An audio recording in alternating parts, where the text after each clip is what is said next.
నమస్తే welcome to non stop 90 ప్రశాంతంగా polling deputy CM convoy పై దాడి బైపోల్ పై రేవంత్ ఫోకస్ ఇకపై విజన్ యూనిట్స్ ఐఎన్ఎస్ ఇక్షక్ జలప్రవేశం షీరోస్ తో మోదీ ట్రంప్ పాతపాటే కానీ కొత్తగా అమ్మో ఆఫ్రికన్ నత్తలు ఇలా బ్రేక్ లేకుండా 90 వార్తలు అందించే నాన్ స్టాప్ 90 కి స్వాగతం బిహార్ అసెంబ్లీ ఎన్నికల తొలి విడత పోలింగ్ ప్రశాంతంగా ముగిసింది తొలి విడతలో 64.43% పైగా పోలింగ్ నమోదైనట్లు అధికారులు తెలిపారు సాయంత్రం 6 గంటల వరకు క్యూ లైన్స్ లో ఉన్న వారికి ఓటు వేసే అవకాశం కల్పించారు ఫస్ట్ ఫేజ్ లో 18 జిల్లాల్లోని 121 స్థానాలకు పోలింగ్ జరిగింది 1314 మంది అభ్యర్థులు బరిలో నిలిచారు ఈ నెల 11న రెండో విడత పోలింగ్ నిర్వహించనున్నారు బిహార్ ఎన్నికల్లో ప్రముఖులు ఓటు హక్కు వినియోగించుకున్నారు సీఎం నితీష్ కుమార్ ఓటు వేశారు బఖ్తియార్పూర్ నియోజకవర్గంలోని పోలింగ్ బూత్ లో ఓటు హక్కును వినియోగించుకున్నారు మరోవైపు లాలూ ప్రసాద్ యాదవ్ ఫ్యామిలీ కూడా ఓట్లు వేసింది పట్నాలోని పోలింగ్ బూత్ లో లాలూ తేజస్వి యాదవ్ రబ్రీదేవి రాజశ్రీ మీసా భారతి ఓటు వేశారు నవంబర్ 14న రాష్ట్రంలో స్పష్టమైన మార్పు కనిపించబోతుందన్నారు బిహార్లో ఎన్నికల వేళ ఆ రాష్ట్ర డిప్యూటీ సీఎం విజయ్ కుమార్ సిన్హాకు షాక్ తగిలింది తన సొంత నియోజకవర్గం లఖీసరేలో విజయ్ సిన్హా కాన్వాయ్పై రాళ్ల దాడి జరిగింది ఎన్నికల సందర్భంగా పోలింగ్ బూత్లను ఉప ముఖ్యమంత్రి సందర్శించారు ఈ సమయంలో కొందరు ఆయన కాన్వాయ్పై రాళ్లతో అటాక్ చేశారు తన కాన్వాయ్పై చెప్పులు ఆవు పేడ విసిరారని రాళ్లతోనూ దాడి చేశారని విజయ్ తెలిపారు అటు దాడి ఘటనపై ఆర్జేడీ నేతలకు Bihar deputy CM Vijay Kumar Sinha strong warning ఇచ్చారు తమ ప్రభుత్వం మళ్లీ అధికారంలోకి వస్తుందని అప్పుడు తాము వారిని బుల్డోజర్లతో తొక్కిస్తామని హెచ్చరించారు తమ ఏజెంట్లను పోలింగ్ బూత్ల వద్ద బెదిరించారని బయటకు తోసేశారని ఆరోపించారు ప్రజల్ని ఓటేయకుండా అడ్డుకున్నారన్నారు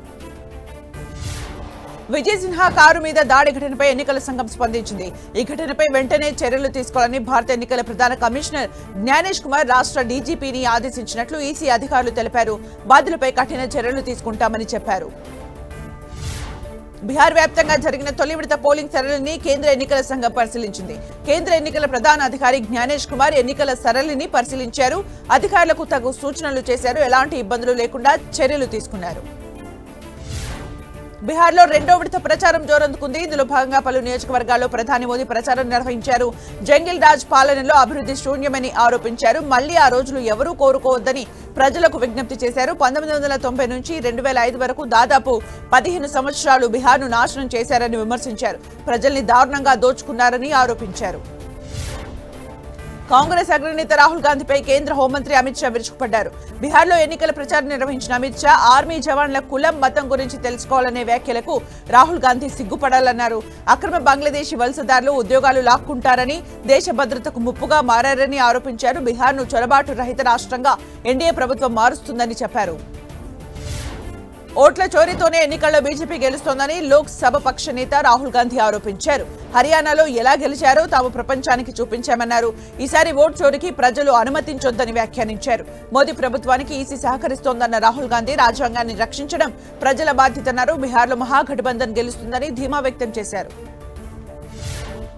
మోదీ సర్కార్పై కాంగ్రెస్ అగ్ర నాయకురాలు ప్రియాంక గాంధీ విమర్శలు గుప్పించారు తన తండ్రి రాజీవ్ గాంధీ అందరికీ అందుబాటులో ఉండేవారని ప్రధాని స్థానంలో ఉన్న ఆయన్ను ప్రజలు నేరుగా ప్రశ్నించే స్వేచ్ఛ ఉండేదని చెప్పారు కానీ ఇప్పుడు ప్రతి ఒక్కరూ భయపడాల్సిన పరిస్థితి ఏర్పడిందన్నారు మీ హక్కుల గురించి ప్రశ్నిస్తే పోలీసులు మిమ్మల్ని కొడతారని అధికారులు నోరు మూయిస్తారని ఆరోపించారు హర్యానాలో ఓటు చోరీ జరిగిందంటూ రాహుల్ గాంధీ తన ఫోటో ప్రదర్శించడంపై బ్రెజిలియన్ మోడల్ లారీసా స్పందించారు అది తన పాత ఫోటో అని తెలిపారు ఓట్ల చోరీ వార్తలో తన పేరు రావడం చూసి చాలా షాక్ అయ్యానని తెలిపారు చాలా మంది తనకు ఫోన్లు చేస్తున్నారని ఇంటర్వ్యూలు అడుగుతున్నారని చెప్పారు వారికి సమాధానం చెప్పలేకపోతున్నారని తెలిపారు ఇలా వైరల్ అవుతారని అనుకోలేదన్నారు జూబ్లీహిల్స్ బైపోల్ విషయంలో ప్రతి ఒక్కరూ కలిసికట్టుగా పనిచేయాలని సీఎం రేవంత్ రెడ్డి నాయకులకు సూచించారు చిన్నపాటి నిర్లక్ష్యం కూడా కనిపించొద్దన్నారు కాంగ్రెస్ ముఖ్య నేతలతో సమావేశమైన సీఎం రేవంత్ వారికి దిశానిర్దేశం చేశారు క్షేత్రస్థాయి పరిస్థితులు సర్వే నివేదికలు ప్రచార కార్యక్రమాలపై సమీక్ష చేశారు మంత్రులు ప్రభుత్వ పథకాలను ప్రజలకు వివరించాలని సూచించినట్లు తెలుస్తోంది బీఆర్ఎస్ పై మంత్రి కోమటిరెడ్డి వెంకటరెడ్డి ఫైర్ అయ్యారు సెంటిమెంట్ రాజకీయాలు అన్ని సమయాల్లో పనిచేయబోవని ప్రజలు అభివృద్ధిని చూసి ఓటు వేస్తారని స్పష్టం చేశారు నిజంగా సెంటిమెంట్ పనిచేస్తే కంటోన్మెంట్ ఉప ఎన్నికలోనే బీఆర్ఎస్ గెలిచి ఉండేదన్నారు ఈ ఉప ఎన్నికల్లో కాంగ్రెస్ 30 నుంచి 50,000 ఓట్ల భారీ మెజార్టీతో గెలవడం ఖాయమని ధీమా వ్యక్తం చేశారు జూబ్లీహిల్స్ లో ఓడిపోతారనే భయంతో కేటీఆర్ దిగజారుడు విమర్శలు చేస్తున్నారని మంత్రి జూపల్లి కృష్ణారావు ఆరోపించారు ప్రజాస్వామ్యాన్ని కేసీఆర్ కుటుంబం ఖూనీ చేసిందని విమర్శించారు రాష్ట్రాన్ని సర్వనాశనం చేశారని వేల కోట్లు దోచుకున్నారని ఫైర్ అయ్యారు బైపోల్లో బీఆర్ఎస్ కు ఓటు అడిగే హక్కు లేదని వ్యాఖ్యానించారు. తాము 2 ఏళ్లలోనే ఇచ్చిన హామీలు అమలు చేస్తున్నామని చెప్పారు. జూబ్లీహిల్స్ ఉప ఎన్నిక ప్రచారంలో కాంగ్రెస్ పార్టీ వ్యూహం మార్చింది. మంత్రులే కాదు, వారి సతీమణులు జూబ్లీహిల్స్ ప్రచారంలో పాల్గొంటున్నారు. పొన్నం ప్రభాకర్ సతీమణి మంజుల, వాకిటి శ్రీహరి భార్య లలిత నియోజకవర్గంలో ఇంటింటికి తిరుగుతూ ఓటర్లను ఆకర్షించే ప్రయత్నం చేశారు. ఇంటింటా బొట్టు కార్యక్రమం పేరుతో ప్రచారం నిర్వహించారు. నవీన్ యాదవ్ సతీమణి వర్షతో కలిసి క్యాంపెయిన్లో పాల్గొన్నారు. జూబ్లీహిల్స్ లో నాటకీయ పరిణామాల మధ్య కేంద్ర మంత్రి బండి సంజయ్ సభ జరిగింది. సంజయ్ రోడ్ షోకు పోలీసులు అనుమతి నిరాకరించారు. దీంతో ఎలాగైనా ప్రచారం నిర్వహిస్తారని బండి సంజయ్ తెలిపారు. ఎలా అడ్డుకుంటారో చూస్తానని హెచ్చరించారు. అటు బీజేపీ నాయకులు పోలీసులపై ఒత్తిడి తీసుకురావడంతో బండి సంజయ్ సభకు పోలీసులు లైన్ క్లియర్ చేశారు. కాంగ్రెస్ ను చిత్తుగా ఓడించాలని బండి సంజయ్ అన్నారు. కాంగ్రెస్ పై కేంద్ర మంత్రి కిషన్ రెడ్డి హాట్ కామెంట్ చేశారు. హస్తం పార్టీ అధికారంలోకి వచ్చి 2 ఏళ్లు గడుస్తున్నా హైదరాబాద్ లో అభివృద్ధి జరగడం లేదని విమర్శించారు. గ్రామ స్థాయిలో చేసే పనుల్ని జూబ్లీహిల్స్ లో చేపట్టడం లేదని ఆరోపించారు. హైదరాబాద్ లో రోడ్లను మాత్రమే బాగు చేస్తే అభివృద్ధి కాదన్న కిషన్ రెడ్డి బస్తీల్లో మెరుగైన వసతులు కల్పించాలని సూచించారు. సీఎం రేవంత్ రెడ్డిపై రాష్ట్ర ఎన్నికల అధికారికి బీఆర్ఎస్ నేతలు ఫిర్యాదు చేశారు. బుధవారం ప్రచారంలో భాగంగా ఓ వర్గంపై రేవంత్ వ్యాఖ్యలు సరికాదని, వెంటనే ఆయనపై చర్యలు తీసుకోవాలని కంప్లైంట్ ఇచ్చారు. ఓ వర్గంపై దాడులు జరుగుతున్నాయంటూ రేవంత్ కామెంట్స్ చేశారని, అటాక్ చేసిన వారిపై చర్యలు తీసుకోవాలని లేఖలో పేర్కొన్నారు. సీఓ సుదర్శన్ రెడ్డికి వేర్వేరు ఫిర్యాదులు అందజేశారు. మాగంటి గోపీనాథ్ ఫ్యామిలీ పంచాయతీ కంటిన్యూ అవుతోంది. మాగంటి సునీతకు ఫ్యామిలీ సర్టిఫికేట్ అంశం మీద అభ్యంతరం చెప్పిన మాగంటి తల్లి కుమారుడు ఎంఆర్ఓకు వివరణ ఇచ్చారు. ఎంఆర్ఓ నోటీసులు ఇవ్వడంతో షేర్లింగంపల్లి ఎంఆర్ఓ ఆఫీసుకు వెళ్లారు. తమ అభ్యంతరాలపై ఆధారాలు, ధ్రువపత్రాలు సమర్పించారు. మాగంటి సునీతపై గోపీనాథ్ తల్లి మహానంద కుమారి సంచలన వ్యాఖ్యలు చేశారు. తాను బతికే ఉన్నానని, తనను ఎవరూ పట్టించుకోలేదని ఆరోపించారు. కనీసం గోపీనాథ్ స్థానంలో పోటీ చేస్తున్న విషయం కూడా తనకు చెప్పలేదని ఆరోపించారు. ప్రద్యుమ్న తారక్ మాగంటి కుటుంబానికి వారసుడని, అతనికి ఆస్తిలో వాటా రావాలని డిమాండ్ చేశారు. ప్రద్యుమ్నకు న్యాయం చేయాలనే ఉద్దేశంతోనే ఎంఆర్ఓను కలిశామని చెప్పారు. జూబ్లీహిల్స్ కాంగ్రెస్ లో విభేదాలు భగ్గుమన్నాయి. బోరబండ డివిజన్ లో మసీదుల కమిటీ సభ్యులతో బాబా ఫసీయుద్దీన్ సమావేశం నిర్వహించారు. మసీద్ తౌహీద్ తరపున కంటెస్టెంట్ కార్పొరేటర్ షఫీర్ హాజరవగా బాబా ఫయీజుద్దీన్ అడ్డుకున్నారు. దీంతో ఇరు వర్గాల మధ్య ఘర్షణ తలెత్తింది. బాబా ఫసీయుద్దీన్ తో తనకు ప్రాణహాని ఉందని షరీఫ్ పోలీసులకు ఫిర్యాదు చేశారు. జూబ్లీహిల్స్ నియోజకవర్గంలో 4 రోజుల పాటు వైన్స్ మూతపడనున్నాయి. ఉప ఎన్నిక ఉండటంతో నవంబర్ 9 సాయంత్రం 6 గంటల నుంచి 12వ తేదీ వరకు వైన్స్ మూసివేయనున్నారు. దీనిపై ఎక్సైజ్ శాఖ ప్రకటన చేసింది. నవంబర్ 11న పోలింగ్ జరగనుండగా 14న ఫలితాలు విడుదల కానున్నాయి. హైదరాబాద్ లో చారిత్రక కట్టడాల దగ్గర మెట్రో నిర్మాణానికి సంబంధించిన మ్యాప్ ను సమర్పించాలని హైకోర్టు ఆదేశించింది. పాతబస్తీలో మెట్రో నిర్మాణాల కారణంగా దీనివల్ల చారిత్రక కట్టడాలు దెబ్బతింటున్నాయని, పురావస్తు అనుమతి తీసుకోలేదంటూ దాఖలైన పిల్పై హైకోర్టు విచారణ చేపట్టింది. వీటి సమీపంలో ఎలాంటి పనులు చేపట్టదనే నిబంధనలున్నాయని పిటిషనర్ తరపు లాయర్ వాదించారు. వాదనలు విన్న హైకోర్టు విచారణను 18కి వాయిదా వేసింది. ఫీజు రియంబర్స్మెంట్ బకాయిలు విడుదల చేయాలని డిమాండ్ చేస్తూ విద్యార్థి సంఘాలు ధర్నా చేపట్టాయి. హనుమకొండలో మంత్రి కొండా సురేఖ ఇంటిని ముట్టడించేందుకు ప్రయత్నించారు. పోలీసులు వారిని బారికేడ్లు పెట్టి అడ్డుకున్నారు. దీంతో రోడ్డుపైన బైఠాయించి విద్యార్థులు నిరసన తెలిపారు. వెంటనే పెండింగ్ లో ఉన్న స్కాలర్షిప్స్, రియంబర్స్మెంట్లను విడుదల చేయాలని డిమాండ్ చేశారు. అటు రంగారెడ్డి జిల్లా అబ్దుల్లాపూర్ మేట్లో విద్యార్థి సంఘాలు నిరసన తెలిపాయి. ఓ ఇంజనీరింగ్ కాలేజీలో విద్యార్థి సంఘాలు ఆందోళన చేసే ఫీజు రియంబర్స్మెంట్ బకాయిలు విడుదల జాప్యం కారణంగా కాలేజీలు బంద్ ప్రకటిస్తే తరగతులు నిర్వహిస్తున్నామని ఆరోపించారు. కాలేజీకి చేరుకున్న నిరసనకారులు విద్యార్థులను అక్కడి నుంచి బయటకు పంపించారు. వరంగల్ కాకతీయ యూనివర్సిటీలో ఉద్రిక్తత చోటు చేసుకుంది. పరిపాలన భవనాన్ని విద్యార్థి సంఘాల నాయకులు ముట్టడించారు. యూనివర్సిటీలో సమస్యల్ని పరిష్కరించాలని డిమాండ్ చేశారు. వీసీ ఛాంబర్లోకి చొచ్చుకెళ్లేందుకు యత్నించారు. వారిని పోలీసులు అడ్డుకోవడంతో విద్యార్థి సంఘాల నాయకులు వాగ్వాదానికి దిగారు. అడ్మినిస్ట్రేటివ్ బిల్డింగ్ ఎదుట బైఠాయించి వీసీకి వ్యతిరేకంగా నినాదాలు చేశారు. శాఖల వారీగా లక్ష్యాలు సాధించిన అభివృద్ధిపై దృష్టి పెట్టాలని మంత్రులు, ఉన్నతాధికారులను సీఎం చంద్రబాబు ఆదేశించారు. సచివాలయంలో డేటా డ్రైవెన్ గవర్నెన్స్, పాలనలో టెక్నాలజీ, ఆర్టీజీఎస్ తో సమన్వయంపై సమీక్ష నిర్వహించారు. శాఖల వారీగా ఎవరు ఎన్ని దస్త్రాలు ఎన్ని రోజుల్లో క్లియర్ చేస్తున్నారో తెలపాలన్నారు. వీలైనంత త్వరగా దస్త్రాలు పూర్తి చేస్తే ప్రభావవంతంగా ఉంటుందని సూచించారు సీఎం చంద్రబాబు. ఏపీ ప్రభుత్వం కీలక నిర్ణయం తీసుకుంది. గ్రామ సచివాలయాల పేరును విజన్ యూనిట్స్ గా మార్చాలని నిర్ణయించింది. ఇవి ప్రజలకు సమర్థవంతంగా సేవలు అందించే కేంద్రాలుగా రూపొందుతాయని సీఎం చంద్రబాబు తెలిపారు. గ్రామీణ వికాసానికి విజనరీ ప్లాన్లు రూపొందించే యూనిట్లుగా పనిచేయాలని చెప్పారు. ఏపీలో 13,326 గ్రామ వార్డు సచివాలయాలు ఉన్నాయి. ఏపీ మంత్రి నారా లోకేష్ నెల్లూరు, ఒంగోలు జిల్లాలో పర్యటించారు. నెల్లూరు జిల్లా కావలి నియోజకవర్గం దగదర్తిలో రాష్ట్ర ఆక్రోస్ కార్పొరేషన్ చైర్మన్ దివంగత సుబ్బానాయుడు నివాసానికి లోకేష్ వెళ్లారు. ఆయన కుటుంబ సభ్యుల్ని పరామర్శించారు. కార్యకర్తలు, పార్టీ నేతలకు టీడీపీ ఎప్పుడూ అండగా ఉంటుందన్నారు. అంతకుముందు ఒంగోలు దగ్గర లోకేష్ కు టీడీపీ నేతలు ఘన స్వాగతం పలికారు. పత్తి రైతుల సమస్యలపై కేంద్ర ప్రభుత్వానికి మంత్రి అచ్చెన్నాయుడు లేఖ రాశారు. మొంతా తుఫాన్ ప్రభావంతో పత్తి పంట తీవ్రంగా దెబ్బతిందని, రైతుల్ని ఆదుకోవడంలో కేంద్రం సహకరించాలని విజ్ఞప్తి చేశారు. 18% వరకు తేమ ఉన్న పత్తిని అనుపాత తగ్గింపులతో కొనాలన్నారు. తడిసిన, రగుమాన పత్తిని తగిన ధరకు తీసుకోవాలని కోరారు. గుంటూరులో ప్రత్యేక సిబ్బందిని నియమించాలన్నారు. సీఎం చంద్రబాబు ఆదేశాలతో 2 ఏళ్లలో కీలక ప్రాజెక్టులు పూర్తి చేయాలని లక్ష్యంగా పెట్టుకున్నట్లు మంత్రి నిమ్మల రామానాయుడు తెలిపారు. సచివాలయంలో ఉత్తరాంధ్ర ఇరిగేషన్ ప్రాజెక్టుల పురోగతిపై ఉన్నతాధికారులతో నిమ్మల సమీక్ష నిర్వహించారు. వైసీపీ పాలనలో ప్రాజెక్టుల కోసం ₹1 ఖర్చు చేయలేదని ఆరోపించారు. చంద్రబాబు చేపట్టిన ఉత్తరాంధ్ర సుజల స్రవంతి పనుల్ని జగన్ ఆపేశారని మండిపడ్డారు. వైసీపీపై ఏపీ హోంమంత్రి అనిత ఫైర్ అయ్యారు. వైసీపీ నేతలు డ్రగ్స్, గంజాయిని ప్రోత్సహిస్తున్నారని ఆరోపించారు.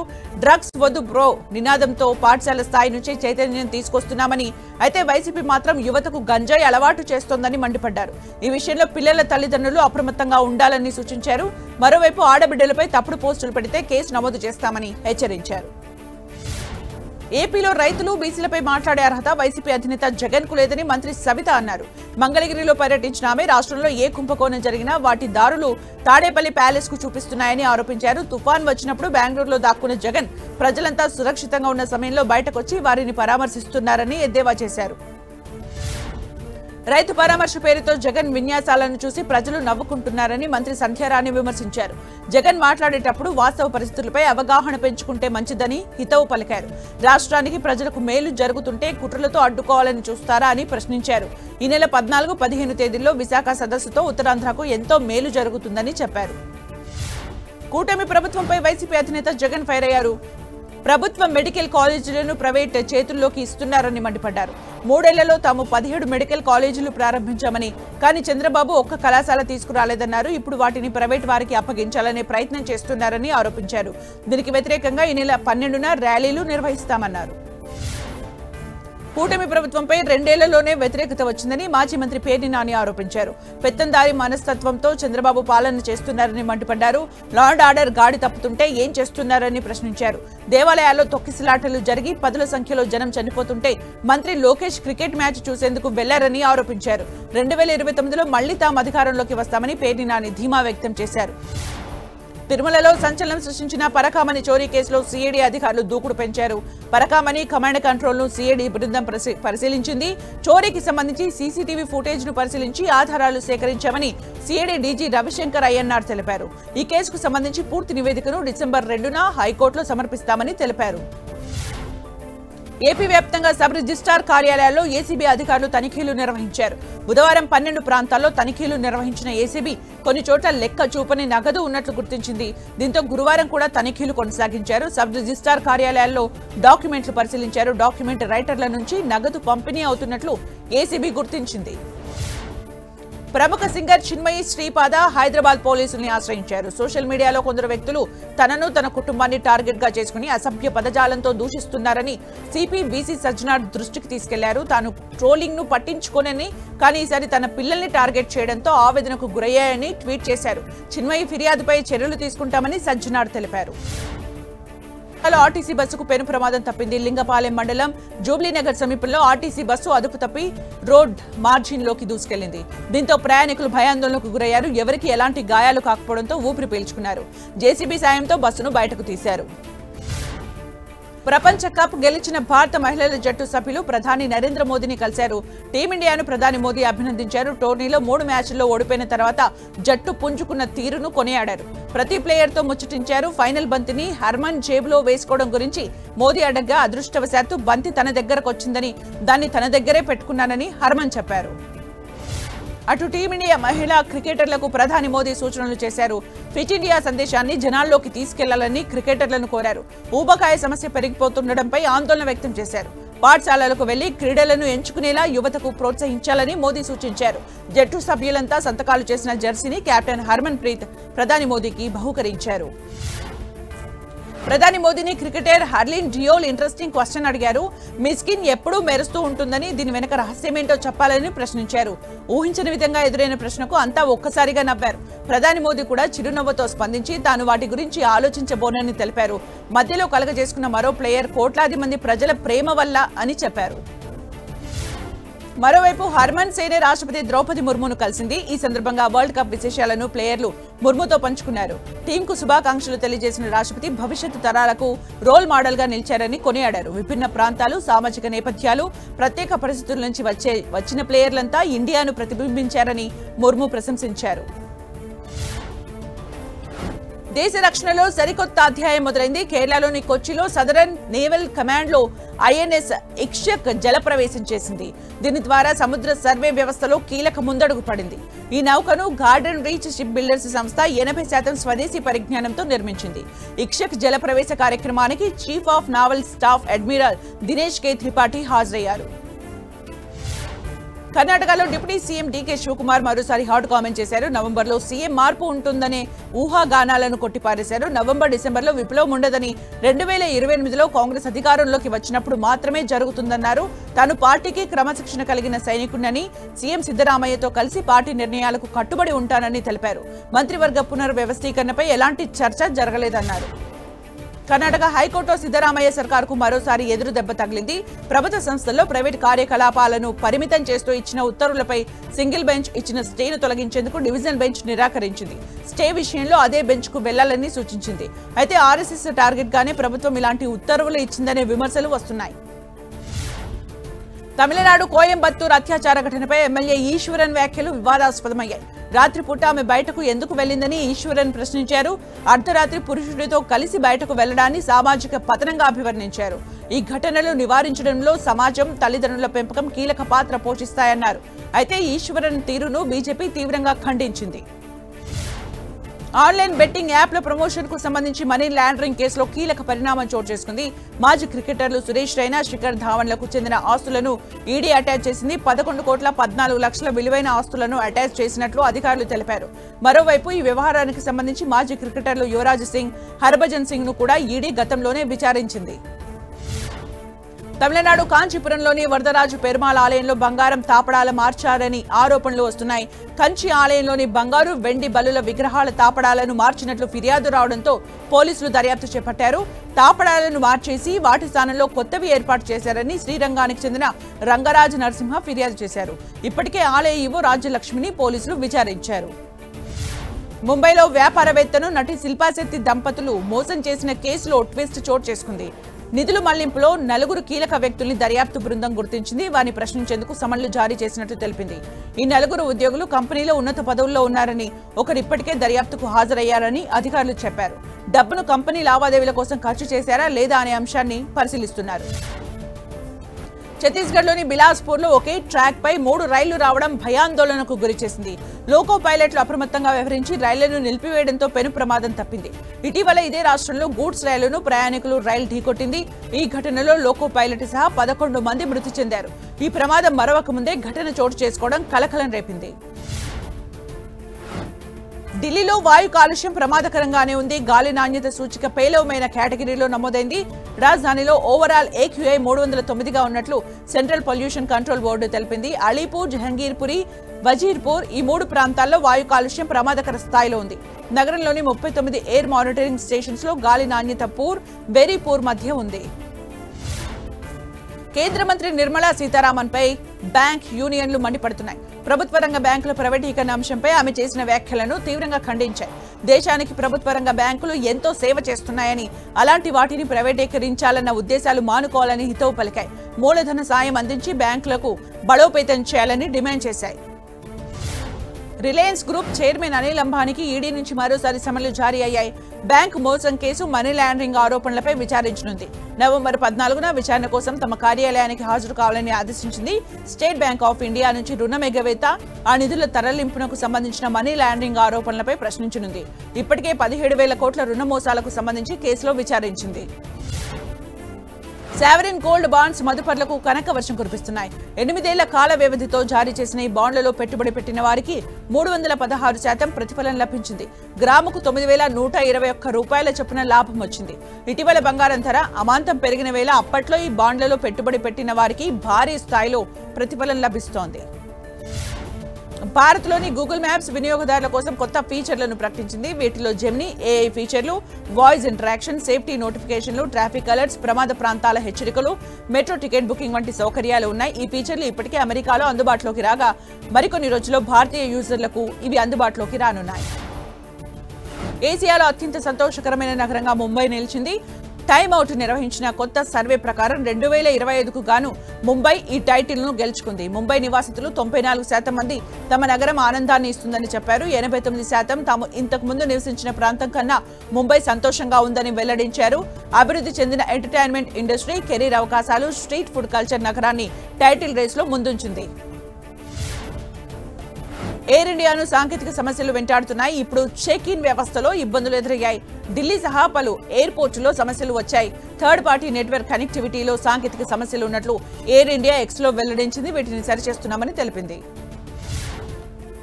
వణికించింది. రిక్టర్ స్కేల్ పై భూకంపం తీవ్రత 4.3గా నమోదైనట్లు నేషనల్ సెంటర్ ఫర్ సిస్మాలజీ తెలిపింది. భూమికి 240 కిలోమీటర్ల లోతులో భూకంప కేంద్రాన్ని గుర్తించారు. ఎలాంటి ప్రాణ ఆస్తి నష్టం సంభవించలేదు. ఆస్ట్రేలియాతో జరిగిన 4వ టీ20లో భారత్ ఘన విజయం సాధించింది. 48 పరుగుల తేడాతో గెలిచింది. తొలుత బ్యాటింగ్ చేసిన టీమిండియా నిర్ణీత 20 ఓవర్స్లో 8 వికెట్లు నష్టపోయి 167 పరుగులు చేసింది. అనంతరం బ్యాటింగ్కు దిగిన ఆసీస్ 119 పరుగులకు ఆలౌట్ అయింది. ఆసియా కప్పై ఐసీసీ సర్వసభ్య సమావేశాల్లో చర్చించాలని బీసీసీఐ భావిస్తోంది. దీంతో పాటు ఏషియన్ క్రికెట్ కౌన్సిల్ చైర్మన్ గా ఉన్న పాక్ క్రికెట్ బోర్డు అధ్యక్షుడు మోసిన్ నఖ్వీని పదవి నుంచి తప్పించేందుకు ప్రయత్నిస్తోంది. కేజీఎఫ్ నటుడు హరీష్ రాయ్ కన్నుమూశారు. గత కొన్ని రోజులుగా థైరాయిడ్ క్యాన్సర్ తో బాధపడుతున్న ఆయన తుది శ్వాస విడిచారు. ఎన్నో సినిమాల్లో తన నటనతో హరీష్ గుర్తింపు తెచ్చుకున్నారు.